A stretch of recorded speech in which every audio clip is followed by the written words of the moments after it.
Животот околу нас е она што мораме да го зачуваме за нашите поколенија. Тоа е биодиверзитет.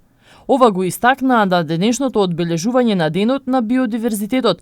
Македонија, како една од земјите потписнички на Конвенцијата за биолошка разновидност, секоја година го одбележува овој ден, кој годинава е со тема одржлив туризам.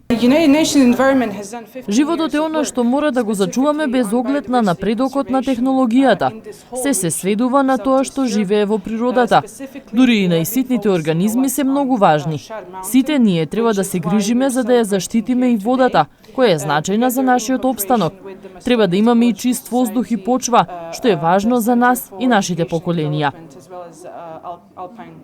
За да се заштити разновидниот биодиверзитет на Шарпланина, потребно е што поскоро истата да се прогласи за заштитено подрачје, а на тоа се работи интензивно, истакна министерот за животна средина. Одобрен договорот од страна на УНЕП со Институтот за животна средина на Тетовскиот универзитет, кој ќе биде координатор, кој ќе биде кој ќе има водечкиот дел во рамки на конзорциумот со Скопскиот универзитет и со другите невладини организации, да почнат дефинитивно да работат студијата за валоризација на вредностите на Шарпланина, со што ќе направиме еден крупен чекор кон прогласување на Шарпланина за национален парк. Општина Тетово веќе започна проект за зачувување на животната средина со директно вклучување на локалното планинско население. Пред некое време Советот на општина Тетово донесе одлука за да целите овие планинските села што се наоѓаат во општина Тетово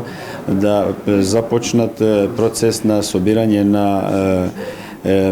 овие отпадоците во руралните средини, каде тој проект веќе има напредок во неколку села во Гајре, во Шипковица и во Лисец, веќе се собират отпадот. Ние се настојуваме и понатаму и другите села што се во склоп на општина Тетово да бидат опфатени за да имаме почиста средина, почисти води и почиста почва.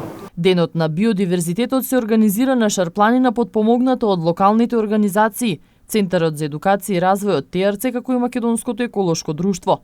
Ова е во рамки на 4-годишниот проект составен од повеќе компоненти.